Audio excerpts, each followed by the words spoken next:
Sobat Swar, pernahkah Anda merasakan nyeri di dada yang terasa seperti tertusuk, perih, atau tertekan, tubuh terasa cepat lelah, jantung berdetak tidak beraturan, kadang terlalu cepat, kadang terlalu lambat? Hati-hati, gejala ini bisa jadi tanda adanya masalah pada jantung. Jika tidak segera ditangani, gumpalan darah bisa berbentuk dan berpindah ke otak, hingga akhirnya menyebabkan stroke. Hal inilah yang dialami oleh Ibu Maria Benyamin. Di usianya yang sudah tidak muda lagi, beliau mulai merasakan kelemahan pada satu sisi tubuhnya. Tangan dan kakinya sulit digerakkan. Kondisi ini dikenal dengan istilah hemiparese, yaitu kelemahan otot pada satu sisi tubuh akibat stroke. Tapi, apakah setelah terkena hemiparese segalanya harus berakhir?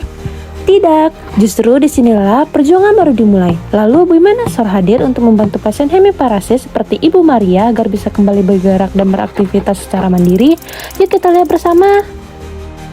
Berawal dari berita-berita yang terus bermunculan tentang meningkatnya kasus stroke di Indonesia, kami sadar pasien hemiparese tidak hanya membutuhkan alat, tapi juga harapan baru untuk pulih.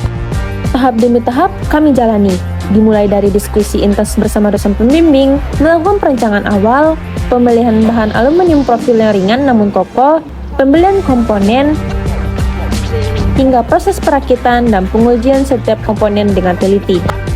Dalam proses pengembangannya, kami menggunakan metode berbasis sistem microcontroller ESP32-38 pin yang berperan sebagai otak utama pengendali seluruh sistem. Motor NEMA 23 digunakan untuk mengatur penggerakan rotasi pada solder wheel, memberi kontrol gerakan yang halus, stabil, dan presisi sesuai kebutuhan latihan pasien.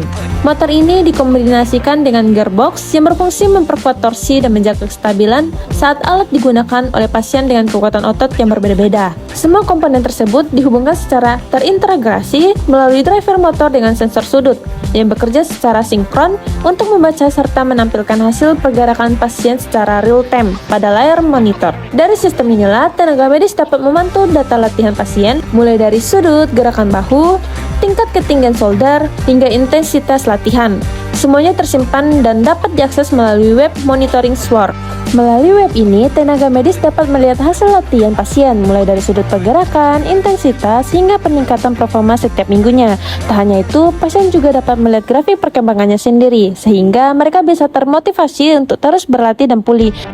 Penggunaan SWAR pun telah dilakukan di Rumah Sakit Umum William Booth Semarang, di mana alat ini membantu proses pelatihan rehabilitasi dengan kondisi hemiparese pasca stroke.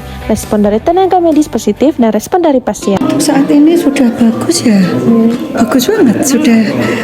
Kalau mau dikembangkan model kayak apa lagi? Ya, kalau bisa ya di rumah sakit, tempat fisioterapi kalau bisa ya ada ya. Jadi kan nyaman ya. Ditunggu untuk kelanjutan lainnya. Bye-bye. Salam sehat dari SWAR.